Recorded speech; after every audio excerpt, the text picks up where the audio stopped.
to Jamaica Live. This is your news update with me, your very own Ondera, and it is another Wednesday evening. Unfortunately, this show is starting off on a sad note this evening because yesterday there was a terrible possible alleged terrorist attack in downtown Manhattan, and of course our condolences here are with the families of those that lost their lives at that terrible attack. We at Jamaica Live do offer our condolences to those families, and it is very sad for this to happen in New York. As you know, New York is very tense, especially after the September 11th, 2001 attacks. New York has been high profile. It's been a high profile target. Even last year, there was an attack in Chelsea that included a bomb left in a suitcase. And so New York has always been a high target. And these possible terrorist attacks do kind of make it hard for New Yorkers, make it hard to argue the terrorist issue with the president, who has now called for that whole visa program to be completely scrapped following that. So details on the attack yesterday in Lower Manhattan. The suspect was driving a Home Depot truck and, according to witnesses, rammed into bystanders in the bike lane. He killed 8 people and injured about 11 before finally coming to a crashing halt into a school bus, when he now jumped out, and it was said he was carrying 2 weapons. Looked like guns, turned out to be a spray gun and a pellet gun. They were not real ammunition. The police did shoot him down, and he is currently in custody. And according to more witnesses that were at the site at the time, they did claim that he shouted something to suggest it was a terrorist attack. Yesterday was Halloween, and there is an annual Halloween parade every evening, and although it was not called off, many people did decide to stay indoors. New York was reportedly less busy than it usually is on Halloween, and it was a very sad evening for many people yesterday. And Halloween is supposed to be a fun time. It's supposed to be a time for the young boys especially to come out, and everybody really to come out and enjoy themselves. And for this to happen, it's really sad, very unfortunate. And we, our thoughts and our prayers from us here at Jamaica Live are with the families of those that lost their lives and those injured. We wish them a speedy recovery, and we hope that they manage to handle this well. It's very scary for this to happen in New York, especially at a time like this in our international arena where so-called Islamic terrorism is an issue, and where New York is already on high alert as it is. We do hope issues like this reduce. And we, of course, the mayor put out a statement, and the police put out a statement that security would be even more in the next coming days. They did promise extra security at the parade yesterday. Thankfully, there was no report of any incident happening the rest of the night. But altogether, it's something we do wish could have been avoided, and we really wish we in New York don't have to talk about things like this. Unfortunately, we do, and we pray that these issues reduce in the coming future.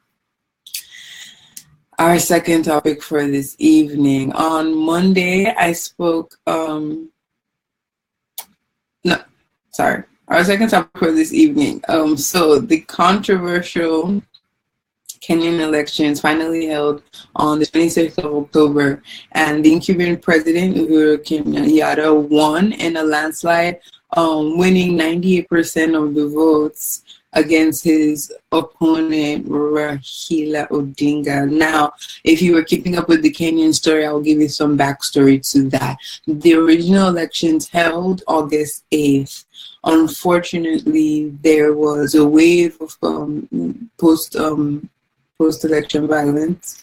Uhuru Kenyatta was said to have won that election. There was a wave of violence, and the opposition candidate, Raila Odinga, insisted that the election was not done freely and fairly. And for those that know, free and fair election has been a big hurdle in Africa. So the Supreme Court actually ruled against the results of that election, which is why they now set to hold another election on October 26th, which had just passed, and Uhuru Kenyatta came out as the winner again. Till now, Raila Odinga still does not accept the election result, citing that, of course, the opposition candidate told his party supporters to boycott the election because they did not feel it was going to be free and fair, and many did.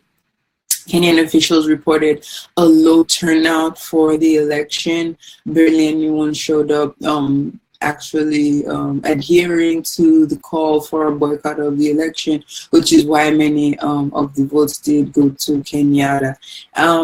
There were many violences, and there have been reports of a lot of violence leading up to the October 26th election, although many Kenyans report that there was no post-violence, there was no post-election violence after this election. It ran pretty smoothly compared to the first time around and to the days leading up to this election.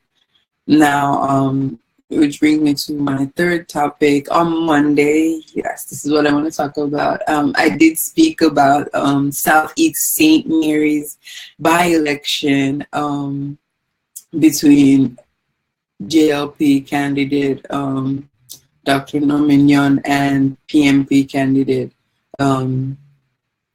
Dr. Shane Alexis. Dr. Norman Young won Monday's by-election. Congratulations to him, of course. And it was kind of ironically, there was a cheer for Jamaicans that know my leader born here against, which was ironic considering that song was developed when the Jamaica Labour Party's candidate was not a Jamaican, and the PMP created that song in response to that.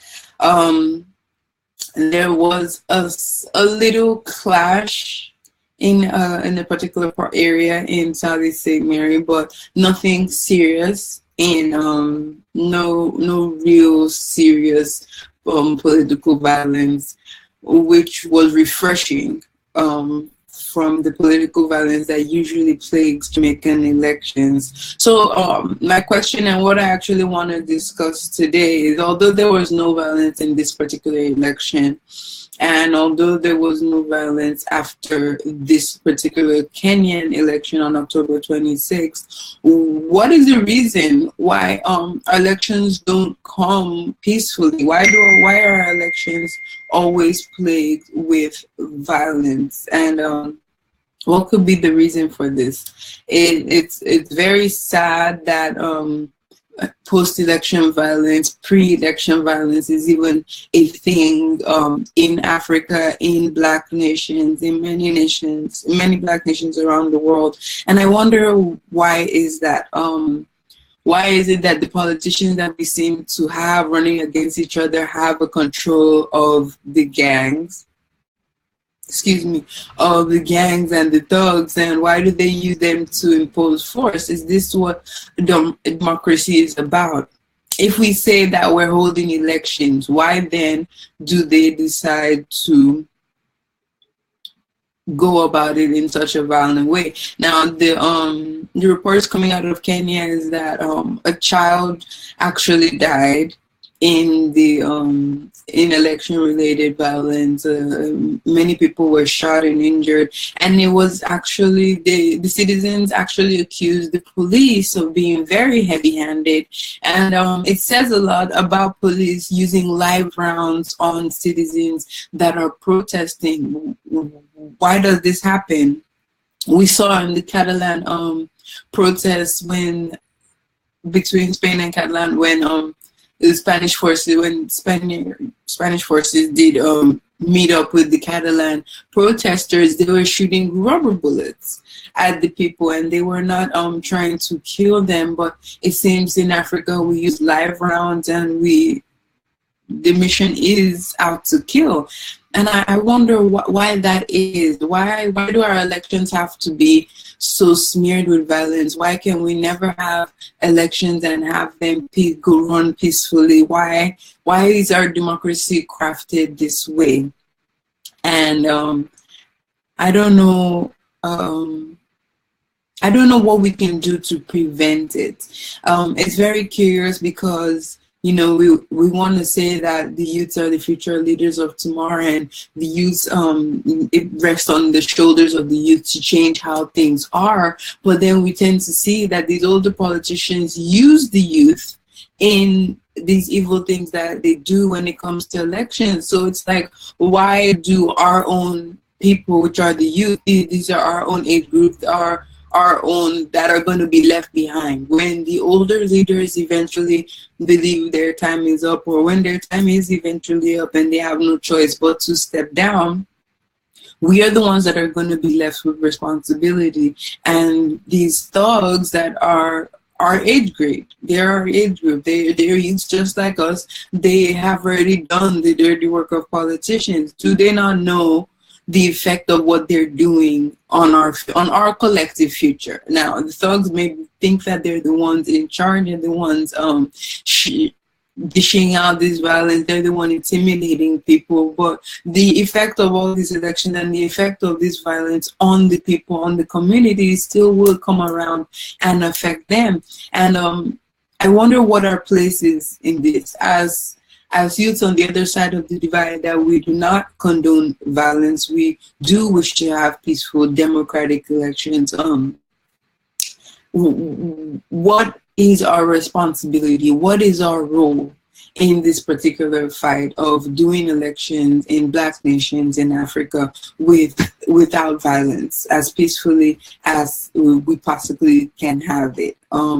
How can we go about doing this? It's no longer is it enough to just speak up? You know, there are always these campaigns, and as a Nigerian myself, I've seen firsthand these campaigns, especially from these international organizations. There will be these public service announcements, be it on the radio, be it posters, be it in magazines, billboards. There would always be this sensitization about not giving into violence after the election. I know firsthand in Nigeria that pre-election violence, post-election violence is a very big problem that we deal with. And I just wonder when will it end? When will enough be enough? Now, the last 2015 Nigerian election was monumental in entire Africa because it was the first election where an incumbent leader peacefully handed over to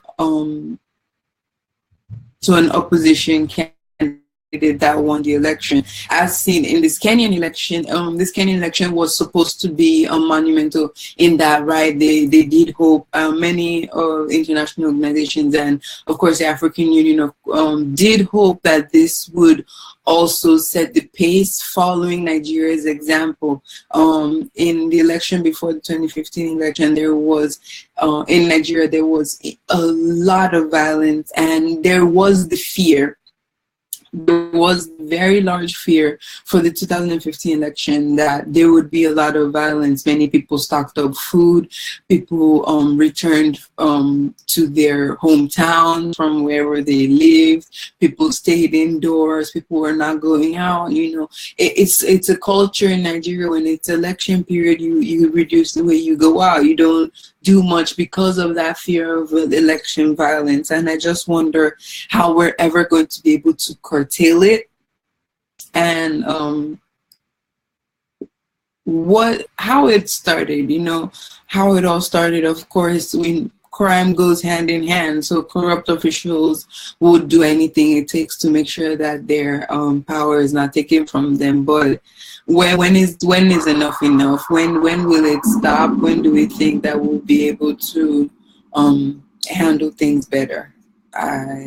I do hope. I'm very, very glad that in Jamaica the election-related violence has drastically reduced. It's such good news to hear that we're now seeing elections go by rather peacefully, and this is the way it should be. And we do hope that election violence reduces in the coming election periods. We do hope that we can get to a point where we can have elections in Jamaica and Kenya and Nigeria with no violence whatsoever. We do hope that we get to a point where we can actually practice what a democracy is supposed to be. And I do also think that part of the issue is that we're practicing these borrowed forms of democracy. Now, I know in Jamaica they use the parliament system. In Nigeria, they pretty much use the democratic Senate system, the U.S.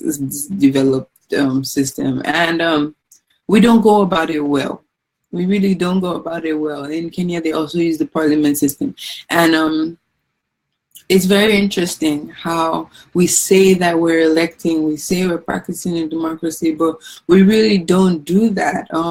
Could it be that we need to mold our very own ethnically defined form of democracy that we can follow and possibly adhere to better? Is it because we don't truly understand how these forms of government were developed that we go about it the wrong way? Is there a way that we can develop an authentic ethnic, democratic system that speaks to our personal experiences, that will be able to better govern us, better lead us, and better produce the kind of leaders that will lead our nations in the direction that we need them to go? I do hope it is possible. I do really want it to be possible. It will say a lot if we can get Black nations to that level where we do not need the U.S. Comment into what we're doing. It seems with the Kenyan election, for example, there were so many external commentators on it. I saw many forums, especially international forums, where they tried to report on post-election violence. Many Kenyans commented and said there was no violence, you are not here, do not comment on our election. They did find it kind of offensive, So it says a lot that at this point in our various democracies, we still need basically external auditors, and it's someone reminiscent of a colonial watchdog, making sure that we can do it well. If we do say that we're independent countries and we're supposedly a democracy, I don't see any European auditor coming to monitor the U.S. election. They monitor their elections themselves. So why do we in Africa and Jamaica need external auditors to come and tell us, oh, this election was free and fair, or this election was not, or why do they keep records for us? Why is that? So when can we get to the point that we can self-police and completely, fully take the reins of self-governance, where we don't have to be judged and we don't have to have prying eyes into our business? We don't need to have something looming over our head like election violence that can be run on all these mainstream media television stations talking about how bloody the election went. We don't need that. When is it going to hit home that it's quite embarrassing, especially in the 21st century, in 2017, that we have to listen to other people telling us how our election should go and arguing with how our election did go. Telling us it was free and fair, or giving us reports and quoting figures of how much violence there was or there was not, or even, predicting. I know specifically for the Nigerian 2015 elections, they were predicting it. They sent many international foreign correspondents to Nigeria to be on the ground to capture when the violence starts. And especially then, many people found it very offensive, and we did, stick it to them that, okay, well, see, there was no election violence, this post-election violence, this election. So you can go back to your country and don't come here and tell us our country is going to break up. We can handle things, even though in reality, it may seem Nigeria cannot handle things, but that's a different story altogether. Moving on to the next topic. Okay, this story I did find very, very interesting. I came across this story on Instagram. It was a video of this distressed young lady. She is an 18-year-old freshman at the University of Hartford, and she went on her Facebook Live to tell a story about how she had been sick for a month and a half, and she went to the university health services. She had been going to the doctor. No one knew what was wrong with her. She had a throat problem, and it kept getting worse and worse. She had no idea what was going on.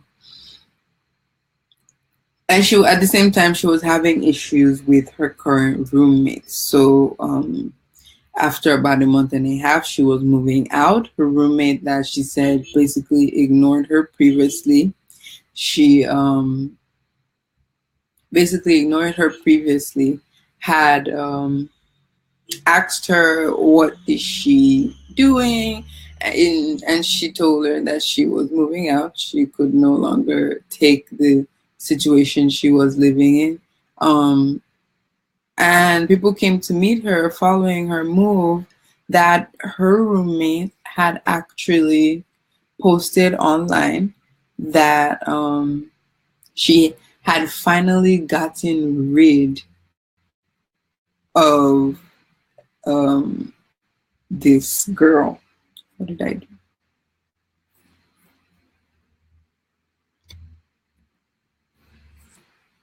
Sorry, a second. I did something. I'm just gonna do this. Can't remember what I did. So, and they took it up as a bigger issue. So the girl wrote a whole Instagram post saying, "Yes, I finally got rid of her. This Jamaican Barbie," in quote. "I have been spitting in her coconut oil." Ew. What else did she name? There were a lot of nasty stuff. I'm not sure if you're ready for me to repeat it, but I will say it because it is the news. She was spitting in her coconut oil, putting expired clam dip in her face lotion, rubbing used tampons on her bag, and what was the other one? Putting her toothbrush. According to the Instagram post, in her was putting her toothbrush and other utensils where the sun don't shine. And this poor Jamaican girl has been getting sick. Now, notedly, her roommate is a white girl. And as of this morning, there were reports that the girl has been arrested for charges of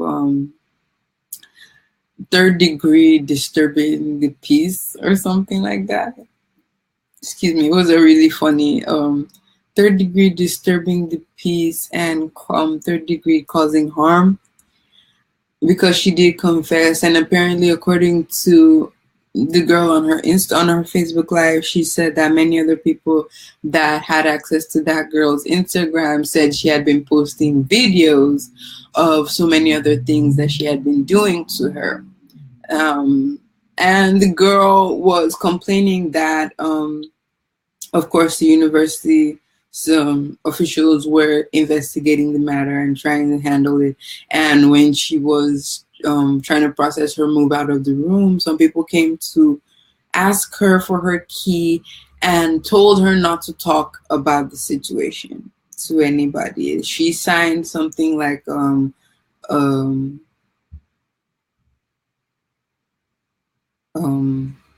I forgotten the word, restraining order. She signed something like a restraining order, on campus restraining order, that she should have nothing to do with the girl, including following her on social media.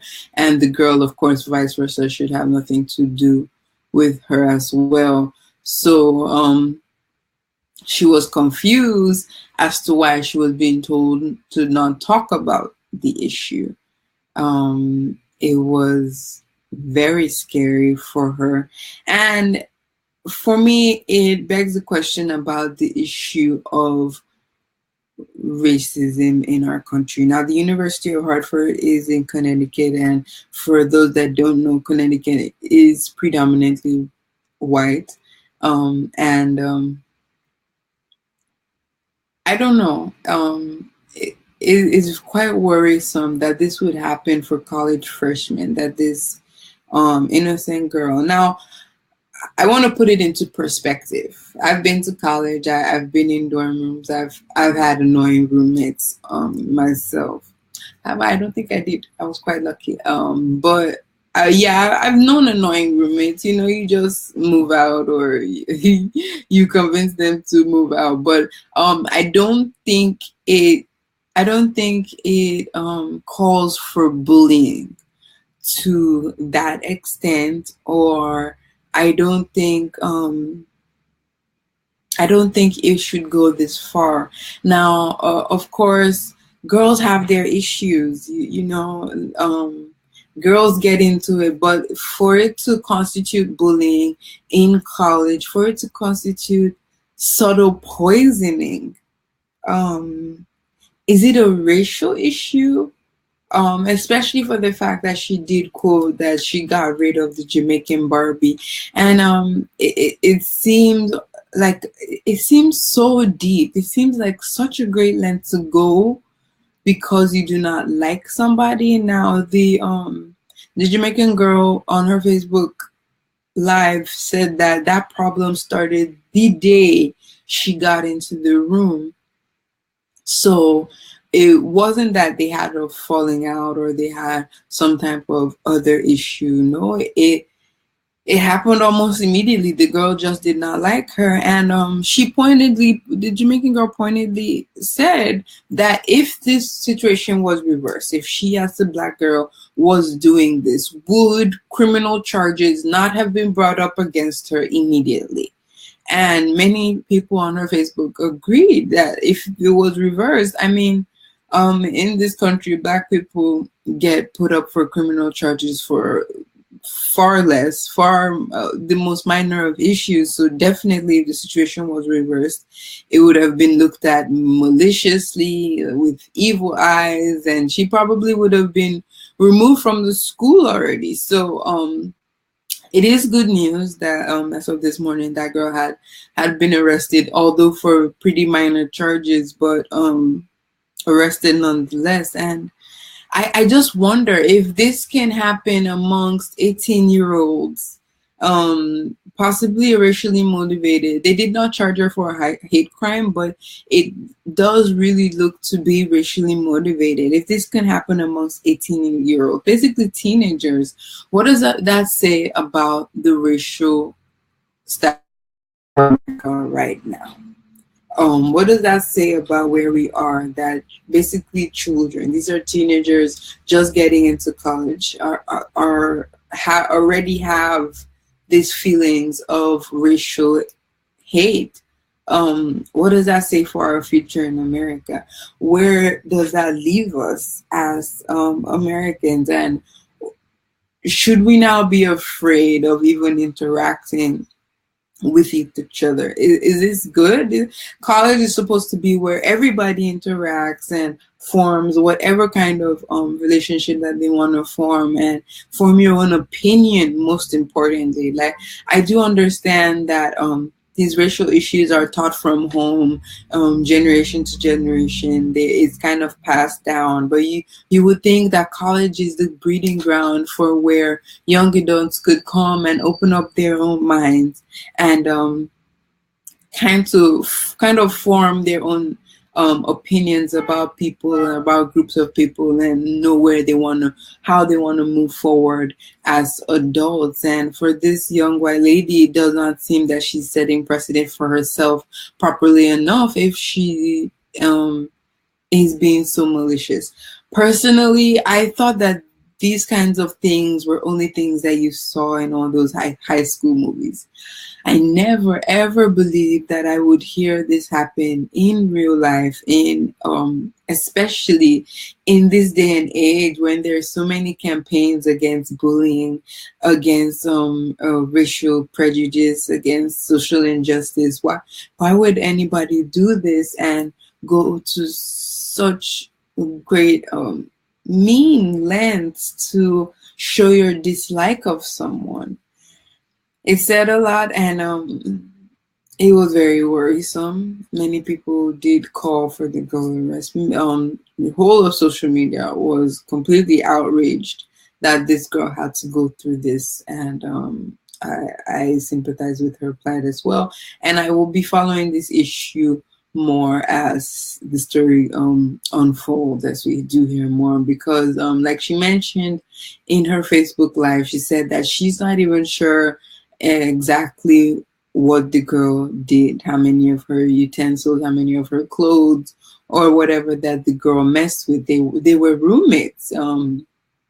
People had told her that there were even videos of her eating, of her roommate making fun of how she ate her food, and so many other things. So the girl still does feel like her life is in danger.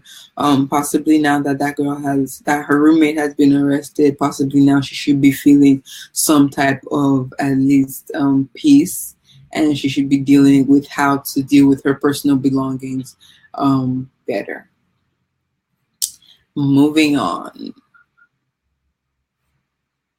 So, in our entertainment segment, Selena Gomez and The Weeknd have reportedly split after 10 months of dating, and according to close sources, you know how these articles go, after months of struggling with keeping up with the relationship. A close source to the couple stated that long distance contributed to bringing the relationship down.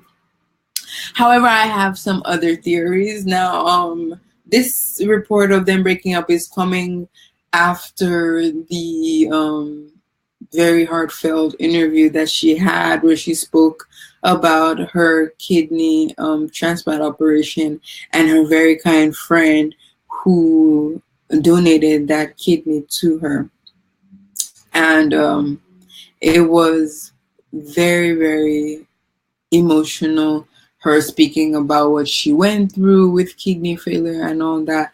Now, there were reports of The Weeknd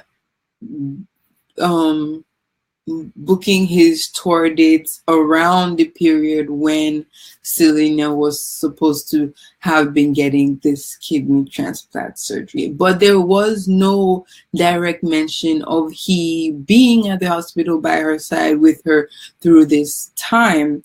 And I wonder if this could have had anything to do with their breakup. Could she have seen it as a telltale sign that this was not a lasting relationship or was not a serious enough relationship for The Weeknd for him to invest that much into it? And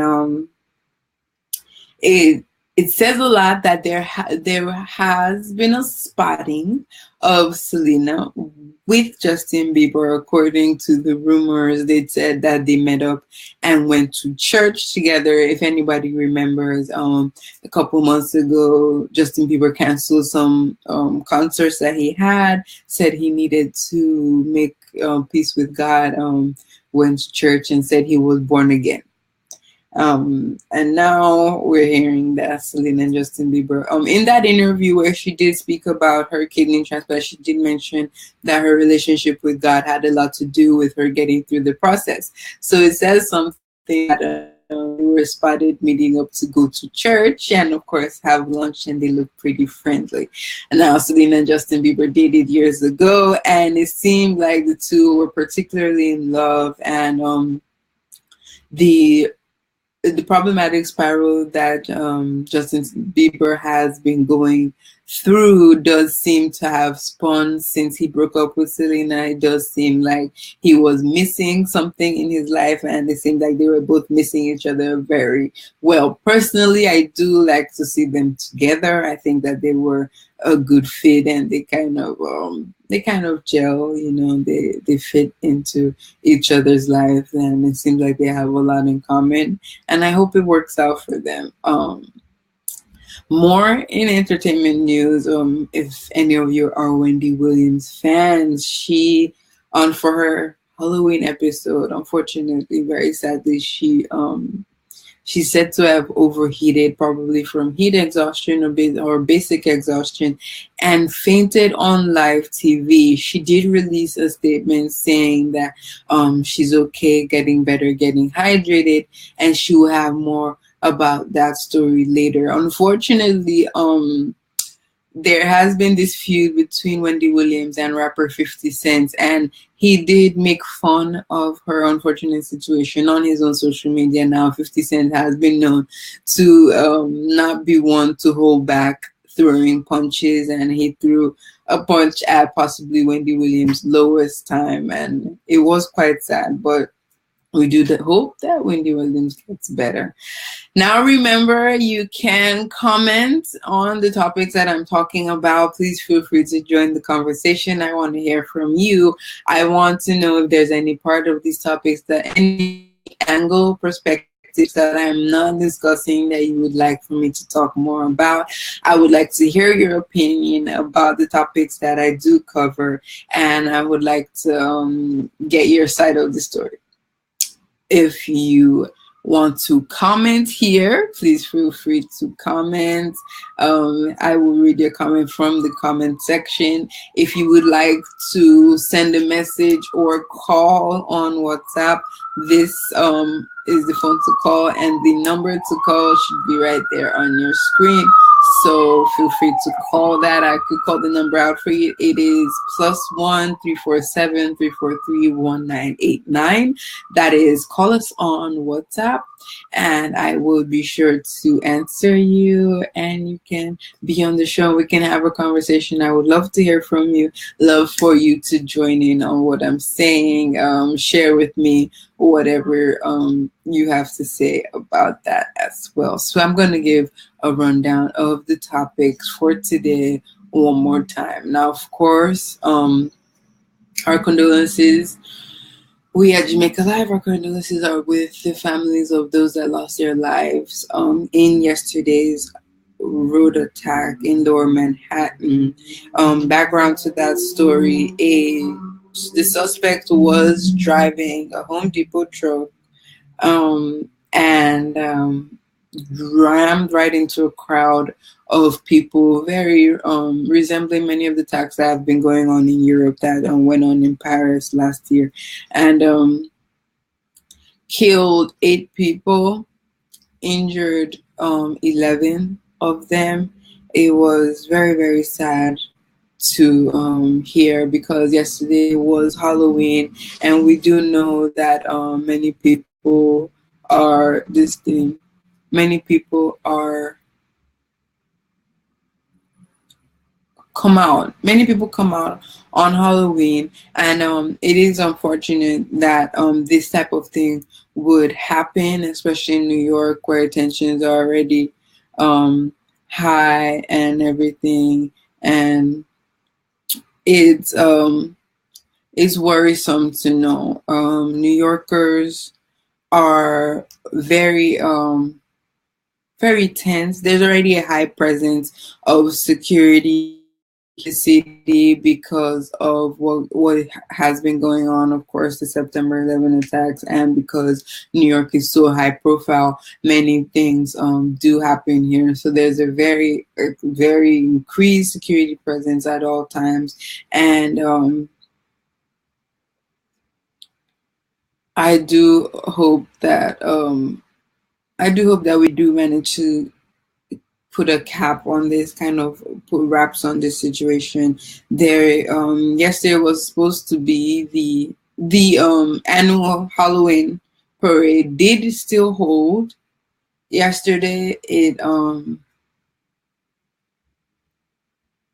There was an increased presence. The mayor said that increased security personnel would be on the street. The police released a report, but it also made a lot of people feel uncomfortable on Halloween. You know, there is already that fear of the crazies coming out on Halloween. You know, but this kind of made it worse, and New York was really really emptier than it should have been on a festive Halloween night.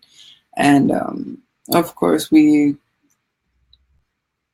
sympathize with those that lost family members, and we sympathize with those that are currently in the hospital nursing injuries, and we wish them a speedy.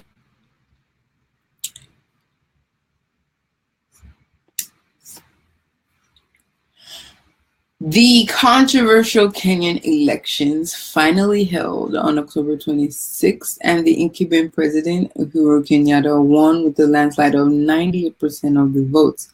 Now, the opposition candidate candidate Raila Odinga has said that he rejects the election results because he did ask his own party members to boycott this election, and there was a reportedly low turnout for at the polling stations in Kenya. Now, background to this issue: on August 8th, they held the initial elections, and Raila Odinga said, that is the opposition candidate, took the matter to court and said that the election had not been held freely and fairly, and the Supreme Court agreed in his favor, can annul the results of that election and set a time for a new election to be held, and that date was October 26th. Now that election has held. Uhuru Kenyatta won again, and Raila Odinga still believes it was not done fairly, and he says that he will continue to fight the result and possibly take it to court again, even though this time around it's pretty a clear-cut win, considering that not too many people turned out to vote any longer. And of course, people were boycotting the election because of the previous annulment of the election result. Now, there had been a lot of post-election violence following the August 8th election, and in the days leading up to the October 26th election, there was also a lot of violence, and reports from Kenyans have been that the police were very heavy-handed and were shooting live rounds at protesters. Now, a child died as a result of crossfire between the police and protesters who only had stones and slingshots. And it's very unfortunate. Many of the villagers who spoke to media outlets speaking about how they were injured and how unfair this scenario was. And the Kenyan government has said that investigations are going on into the deaths of those that were affected by the violence supposedly carried out by Kenyan police. And then, of course, on Monday, I did speak about the Jamaican by-elections in Southeast St. Mary. Of course, Dr. Norman, one of the Jamaican Labour Party, won, and against the PNP party's candidate. There was no reported violence, just a simple clash. I would call it violence, a simple clash. But this is very new, very fresh, and very welcome in Jamaica to not hear about election-related violence. And my question for today was, why is it that we hear about election-related violence in elections in Africa and many Black nations around the world? What is it about our elections that we seem to not be able to disassociate violence from everything, from elections, from democracy? Why does it seem like the two go hand in hand? And why, for how long must we continue to suffer as a result of our politicians wanting to hold elections in our countries? Because you know, of course, crime goes hand in hand. So these greedy, corrupt leaders want to maintain their power and maintain their hold on things. So they employ the use of these thugs, these criminals, to intimidate others and go out there and perpetuate violence. And then you see it affecting the community. And it's like, for how long do we have to go on like this? For how long will we have leaders that believe that this is right? Leaders that cannot speak up to their supporters and the people that surround them and talk to thugs and say no to election violence? For how long will we have to see this continue in our communities? This continues to hurt us because of things like this. You have international organizations monitoring our elections, which I find pretty offensive. I don't know who monitors the U.S. elections when they have it. The U.S. monitors their own elections, and there is nothing like election-related violence leading up to it. There can be peaceful protests, there can be everything, but election-related violence is not something that you see in so-called developed countries. But for us developing nations, it's basically, you know, it's expected. They predict it. They predict how the levels at which the election-related violence can rise to, and it's very offensive. And it says a lot about the state where we're in, where we practice this form of democracy that must come with violence. And in the 21st century, at a point, it has to be enough. Enough has to be enough. And I'm so glad that Jamaica has been able to kind of curtail election-related violence, political affiliated gang membership, and all of that. That crime has drastically reduced, but in Africa, we still see it. We still see it on large scales. We still see it to the point that it leaves whole neighborhoods, whole communities ravished and damaged and at risk and in danger. And when will it end? What can we do? What can we do to get it right, where we can have elections that go the right way, that go peacefully, that go without any uproar, without any issue? Cast your vote and go. Read the election results and go. Now, for the Kenyan election, I can say that many were looking to it to see if it would be as monumental as the 2015 Nigerian elections, in which that was the first election in Africa where an incumbent president peacefully handed over to an opposition candidate that won the election. It says a lot that it's 2015 that was the first time that such a thing happened. It says a lot that the media organizations kept repeating this in their news cycle, because it tells that nowhere in Africa do you see that they peacefully hand over power. People are always struggling over power, and there's always a violent tussle for this power.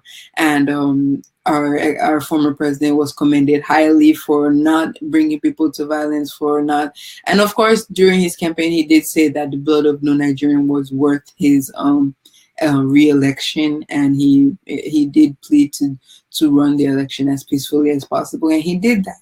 And excuse me. And of course, many people were looking to the Kenyan election to see if it would be a repeat. According to many, the opposition candidate Rahila Odinga was quite popular. he did have quite a popularity growing. Whether it was a genuine popularity or not is not particularly clear, but it seems like it turned out that he is not one to go down without a fight.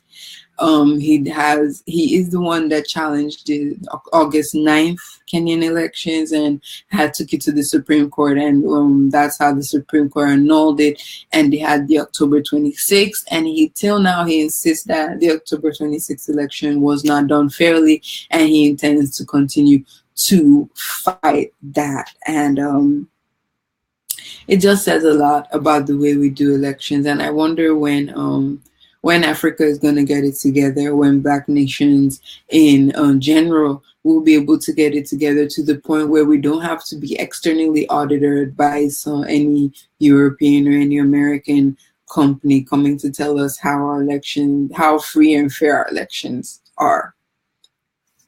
Excuse me, I can speak from personal experience that I know that international organizations actually come and camp out months before the Nigerian elections. I have worked with organizations that worked with them, and they actually do election monitoring for us, because they do feel that we are honest enough to monitor our own elections, and many other things, and it's so disappointing. It's very embarrassing that we have to be spoken about like this in international media. We have to be spoken about this by nations that are just like us. There is just because we're a Black nation does not mean we're a nation. We're not a nation, period. So any nation, be it in Europe or America, should just like us, we should be able to handle our own elections and do things the way we know how to do that. Hi Nina, thanks for joining us once again. Good to see you here.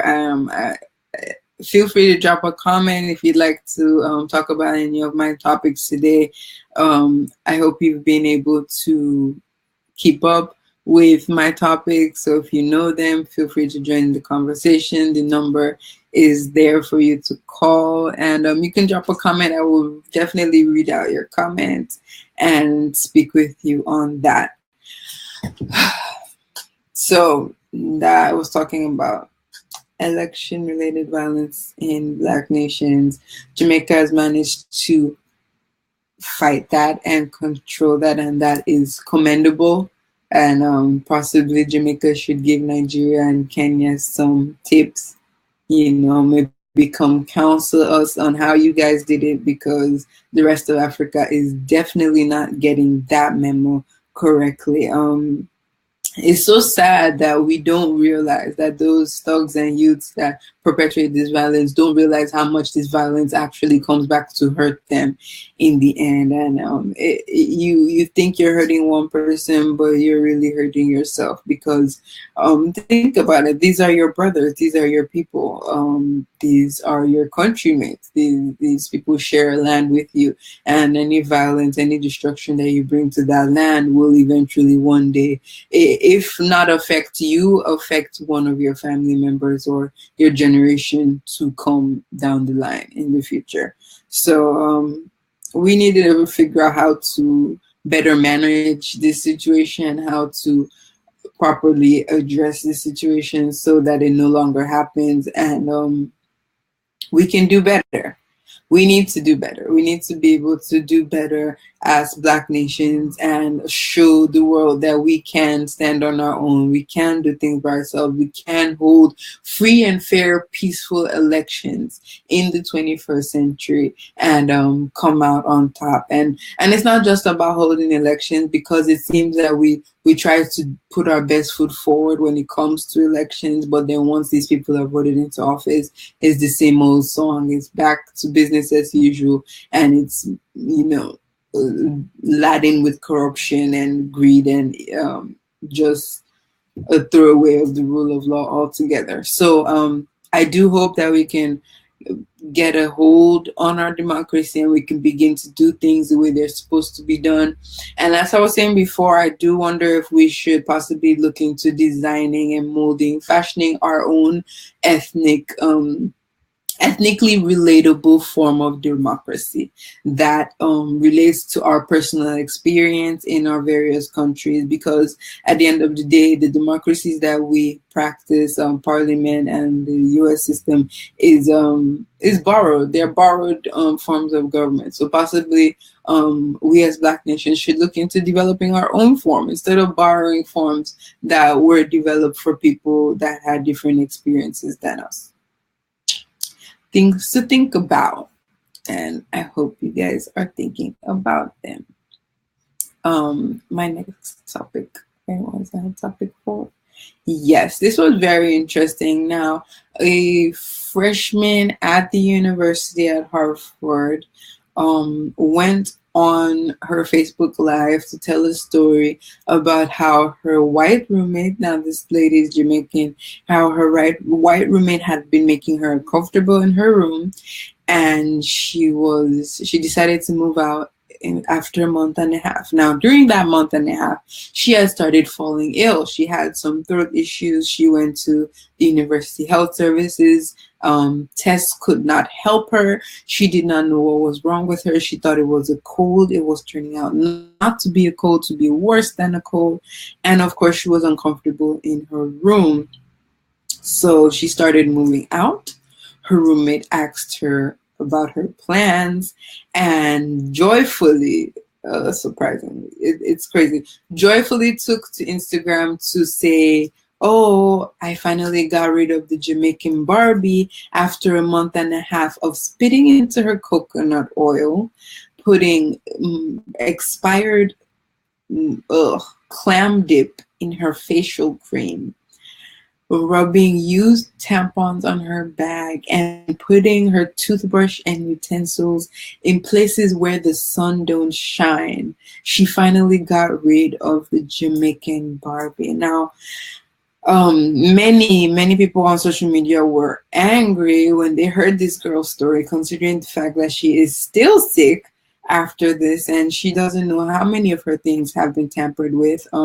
Reports came this morning that the white girl in question was arrested for minor disturbing the peace, minor counts of bullying. And on this Jamaican girl's Facebook Live, she complained that if the situation was reversed, stricter lengths would have been taken to handle this issue. If she, as the Black girl, had done this to her white roommate, she believed that more would have been done. It would have been a bigger issue, but she was told not to talk about it. She signed a campus restraining order against the girl. She's supposed to stay away from the girl, and the girl also supposed to stay away from her, but she was also told not to talk about this issue. Meanwhile, she said that why, she questioned why she should not be able to talk about it, and why they were not investigating thoroughly, how long it was taking for campus security to investigate this issue, and what they plan to do about it. It was a very emotional thing for the girl. Her voice was hoarse. She was very upset, and she was very scared. Imagine living with someone that has actually confessed and was putting up videos of her eating, of her sleeping, complaining about her on her personal social media, and she had no clue that this was going on, despite the fact she was getting sick. And it took her moving out to realize that. So imagine if she decided she was not going to relent, or imagine if, God forbid, there was no other room for her to move to. What would have been her plight, and what would have been this white roommate's reaction if this girl had eventually died from whatever she was doing to her? It's crazy.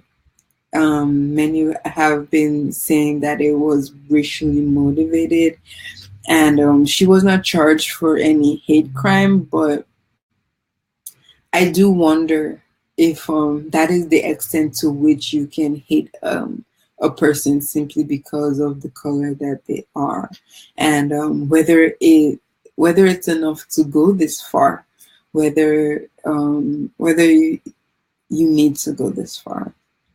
It's something to talk about. Selena Gomez and The Weeknd have split. They said that they struggled after 10 months of dating.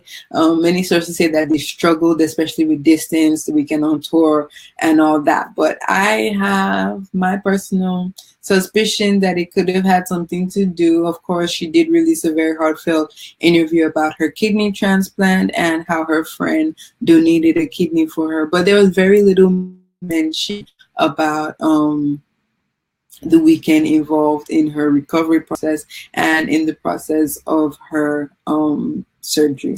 Nina has a comment. We are almost done, but I will read out this. So Nina said, in most of the African countries, there are no elections, period, but selections and impositions. We are still so far behind, like a million light years. It has been a spree of do or die affairs, and unfortunately, these, some bad word, use the youth and dump them, whereas it is supposed to be their future.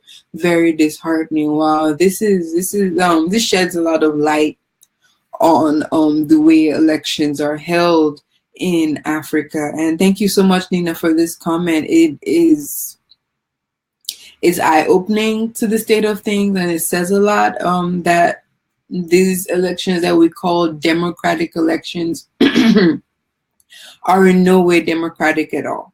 And it is very disheartening that they use youths that are supposed to be the future leaders of tomorrow, and they force them into violence, and they force them into things that are not supposed to be, instead of these youths. And the fact that these youths are even available to be used as political thugs says a lot about the system that we're running in Africa. It's because that these are youths that are idle, that have nothing to do, that have no jobs, that have no education, or cannot afford to go to school. So when these politicians offer them this chump change, it seems like a lot. It seems like they're doing something for their family. It seems like they're raking in funds, but they're really just,